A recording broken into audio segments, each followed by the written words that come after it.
童年心理学第5集自闭症，自闭症的上集理不了人，并不是不理人哦，是理不了人啊。不理人呢，还可以说我心情不好，我不想理人，我有社交恐惧症，我不理。理不了人呢，不是这样，没有办法理别人，理不懂，不能了解。那我们这个柯 P 啦哈，因为他算是我在台大医学院的老师啊，虽然我没有直接跟他上过课哈，给他上过课，那他还算是这个老师等级的，所以我尊称他是柯 P。那柯 P 有2个特点啊，第一个特点就是社交很差啦，就人缘差，做事比较白目，那感觉到鲁莽或者是没有礼貌，所以这叫社交差。所以柯 P 的特色第一点就是在对的方面感觉呢社交有问题，社交有问题。那这个已经算是被大家呢确定肯定的事情了。那柯 P 的第2个特色是他 SOP， 他做什么事情呢讲求 SOP 的，必须要有固定的步骤，所以这是他对事情做事情的态度。所以从这2个特点呢，从这2个特点来看柯 P， 那柯 P 是不是一个自闭症的一个自闭倾向的人格呢？他有这样的病吗？然后人家说他是亚斯伯格症。那亚斯伯格症又是什么呢？那我们今天从柯 P 做这个临床个案的一个讨论分析啦。那有没有一种病这种病的特色就是对人他是看不懂，然后他是白目的，他是自以为是的，甚至到最后是不理人的。有没有这样的病呢？这样算是病吗？还算是个性不好而已，心理特质的问题而已，还算是已经到病的层次了。那这样的人呢，有没有他对事情对事物做事的方法，他是偏执的，他有固定的步骤的，他是重复的行为的，对人对事是这样的一个调性的。那临床上有没有这样的病？有这样的病。好，那这个呢是从这个网络上这个截取的一个资料那提到说婴幼儿的一个特征10个有自闭倾向的婴幼儿的特征。那这样子婴幼儿在很小的时候，他对人的部分呢，他对别人不会产生微笑你知道逗小孩婴儿他会笑嘛？他不太会微笑。那如果你去伸手要去扶他他也不太理你，他也不会用手势的交流，那他只注意在自己身上，那没有眼神的交流。那语言的发展呢是比较慢，因为语言是要理别人的工具嘛，他既然不想理别人，他语言的发展呢就会比较慢。那在一个学习的过程里，一开始都是从模仿开始的，所以他也比较不模仿，在声音跟动作上呢不模仿。那这样的应有的特质呢，在对人的部分呢就展现自闭的特性。然后在这个动作方面他会有一些不断重复的行为。那他对某种游戏呢，他特别喜欢的玩具，特别喜欢的，那他就一直玩一直玩，重复的玩。那他有一种某种偏执固定的特性。那像这样子的婴幼儿呢，就出现自闭的一个特征。那等到大一点呢，这些儿童在对人的部分呢，也会展现一些自闭的特性呢。比如说他跟人的交流缺乏眼神的接触他没有办法理解别人，那他也没办法用眼神呢去这个做交流接触。那口语能力呢普遍缺乏，因为讲话才是跟人家沟通的工具嘛。既然没有跟人家沟通的这个需求，口语的发展就会比较慢。那他对于触觉呢，人家碰他他感到敏感，他不喜欢人家碰他，一碰他就会反弹，很不舒服太敏感。那有时候呢，在不适当的场合他会突然大笑或者是哭泣，或者讲话很大声，完全无视于别人的存在那想要做什么呢，就马上做什么那这样子的人呢，他在群体之中呢，比较难建立适当的人际关系，他会被当作是比较另类的异类的人所以对的方面呢，就有这些异常。对事物方面呢，比如说声音他会特别敏感。那一般呢，我们这个比如说在咖啡厅他就受不了杂音太多，他赶快要逃走。那他大而化之呢，有危险呢，他也不太反应。那至于对特定的事物呢，他会特别的执着，所以他总是有一些事情呢，他是非常的偏执的，一定要这样做的。既然已经是这样做的，他已经很难接受改变。所以刚方医师从婴儿方面的观察，一直到儿童对人对事物的观察，那产生这样的特性。这样的特性呢，被定义为自闭的特性那像从婴儿一直到儿童，理不了人，这个理人就是理解不能理解别人，理不了人，这样算有问题吗？他看不懂别人的眼神已经在生气了已经在不爽了别人已经在用肢体用眼神在告诉他不可以这样做的，他还是不能理解。那这样子有问题吗？我们的大脑里面在这个外侧的地方有一个叫做镜像区啊。这镜像区它是包含了这个图上画的这些区域然后这算大脑里面一个高级的区域。那这区域在做什么呢？它就在看得懂别人的。当我们看别人在运动的时候呢，这个打球的姿势动作会在我们自己的大脑里面重演一遍呢。那我们听别人讲话的声音也会在我们大脑里面重放一遍呢。所以我们都靠这种重新模仿、重新放一遍来理解别人的。所以如果你看到那个人，然后你可以理解他，你看到他很痛苦，你的大脑也会演一遍这个痛苦，所以你会感同身受呢。那这个别人的肢体、别人的眼神、别人的动作，那你在大脑里面重演一遍的区域叫做镜像区，它算是大脑里面一个高级的功能。那会不会刚刚提到的那些自闭倾向的小朋友，这个高级的功能发育不完整呢？然后让这些小朋友无法去理解别人，事实上就是这个样子。所以自闭症在这个大脑的镜像区，它发展不足，所以他看别人的表情他看不懂那听别人讲的这些双关语这个幽默的话啦，他听不懂，他必须要直直白白的，所以他看不懂、听不懂，就是因为镜像区的发展不足。那怎么样来侦测这件事情？在早期有一个这个心理学的一个实验它叫做模仿电池模仿电池什么意思呢？你请一个小朋友来，然后跟着你一起做，比如说你拍手、你挥手，那他就要跟你做一样的动作你张嘴，他就要张嘴；你眨眼睛，他就要眨眼睛；你用梳子梳头，你用这个拍手或摸头这些复杂的动作，看看小朋友跟不跟呢？这么基本的事情，照理很简单嘛，应该就跟嘛，应该就模仿这个测试者的一个动作就可以了嘛。光是这样的模仿他们就做不到，没有办法配合所以这叫做模仿电池的心理测试看看小朋友模不模仿，能不能够模仿，不是愿不愿意的问题是能力的问题。那还有一个叫做这个能不能理解别人能不能理解别人？那这叫一个沙利与安的实验那这个有两个洋娃娃，一个叫沙利，一个叫安。这个沙利把这个苹果放在第一个篮子里面，然后他就离开了，沙利就离开了。那这个戏剧是要演给小朋友看的然后呢，沙利把苹果放在篮子里之后，他离开旁边那个安那个穿黄衣服的安呢，他就偷偷的把这个苹果移到隔壁的箱子里面。那这时候沙利回来了，那就问小朋友说，沙利会在哪一个箱子找苹果？那你猜呢？如果正常的沙利应该在哪一个箱子找苹果？应该在篮子里面找苹果，因为沙利没有看到安把那个苹果换掉了嘛，换到箱子里面，所以合理的这个答案应该是在篮子里面找苹果。可是如果有自闭的小孩，他都会说他在箱子里面沙利应该在箱子找苹果他没有办法理解这件事情因为他没有办法从沙利的角度去看事情，也就是说没有办法理解别人的角度他没有办法去理解沙利不在现场，沙利应该不知道被换掉他自己看到他就以为事情就是这个样子，天底下的想法就是他的想法，没有办法理解别人的想法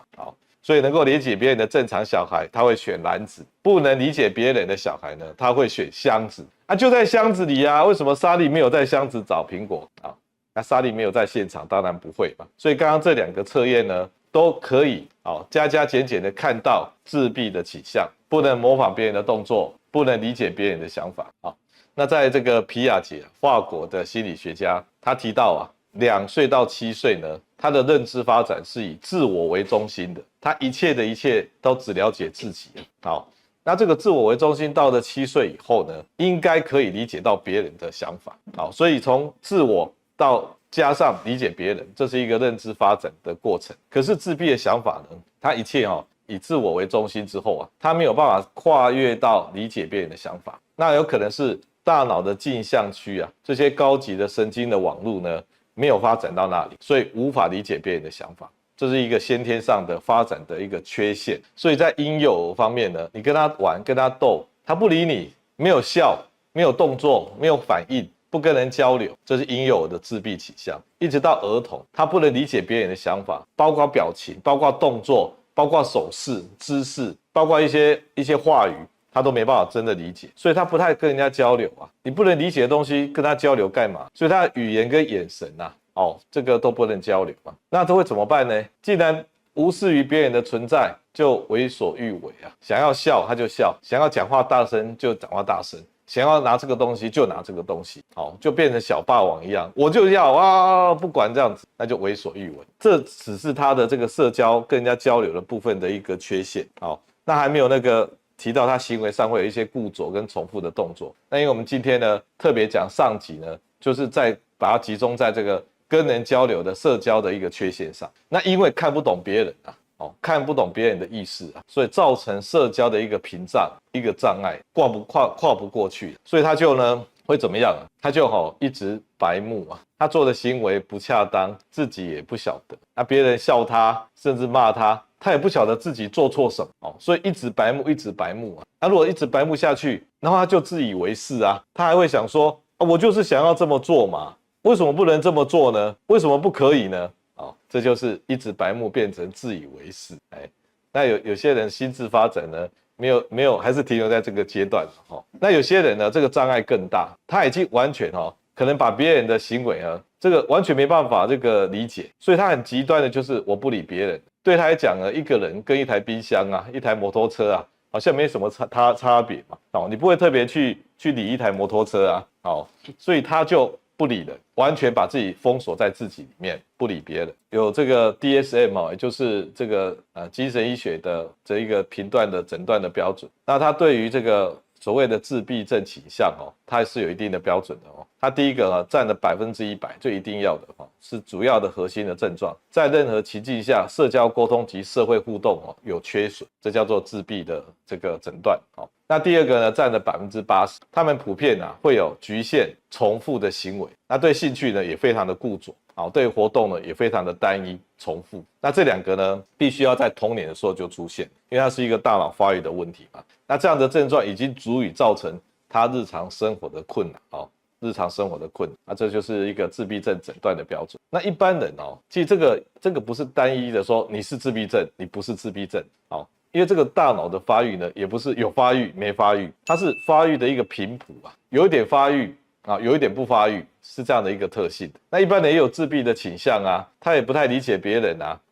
像方医师有时候别人讲什么话也不太听自以为是的程度也很大所以我认为我也有自闭的倾向。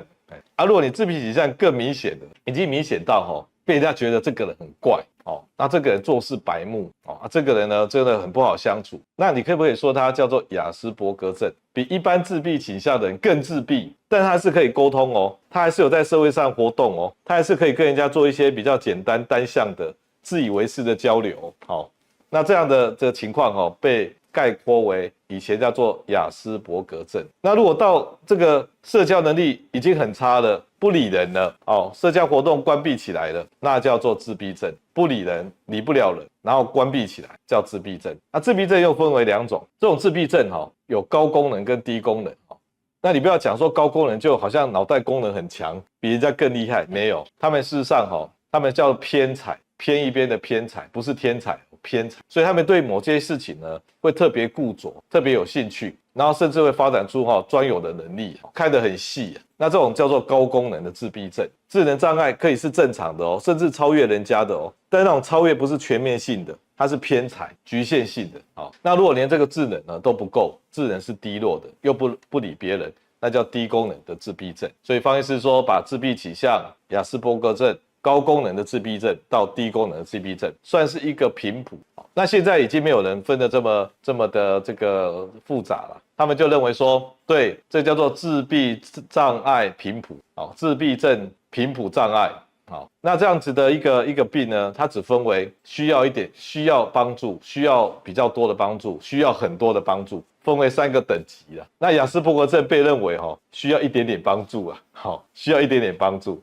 那至于高功能可能要更多，然后低功能需要非常多的帮助。那这样的比例占多少呢？大部分都还是比较轻大概有一半的人呢算是低等级的，只要轻微的帮助就好了。然后再重一点呢，占5%那这样很严重的，完全不理人的，然后呢整个生活都崩溃的，需要家长这样陪同，那占15%。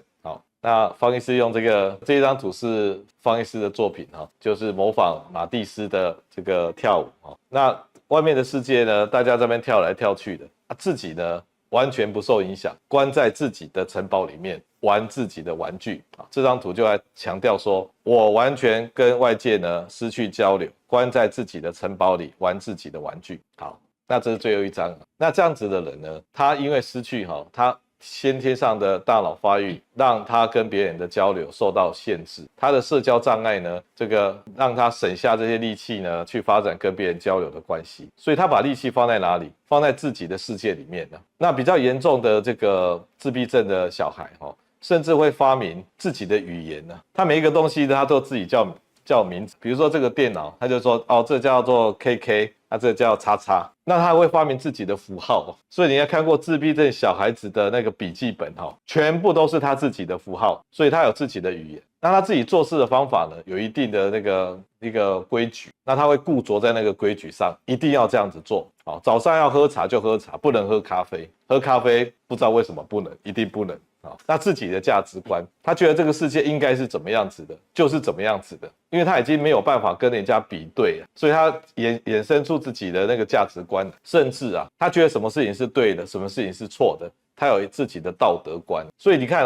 如果他脑力还够的话，他会营造出自己国度里面的所有的法律的，所有做事的方法的，他自己在自己的国度里面、国家里面当自己的国王，所有事情都要自己设定的。这个时候你去跟他讲一般人社会上的普世的这些事情是好事，这些事情是坏事，这个人是好人，这人是坏人，他没办法理解因为他不是用你社会性的标准。所以你说他很自大很白目，他也不了解什么叫做自大，这样叫自大，他也不讲这很丢脸，这叫丢脸，这样很丢脸吗？我在公众场合讲话很大声，大家都看着我，这就是等于丢脸吗？他们连这个界限都不知道，也不在乎，也没反应。除非你跟他讲这样不适合，很丢脸，那他也觉得这样不适合因为这样不对然后有些呢会做一些调整有些人比较难调整。那以上今天是自闭症的第一集上集，那我们下次呢要讲自闭症的下集。那关于这个为什么会有 SOP， 他大脑到底发生什么事情，他会不会他常常就是见小不见大，见树不见林然后小事情呢斤斤计较大事情呢一塌糊涂。那这个第二个特性呢，我们下个礼拜再跟各位分享。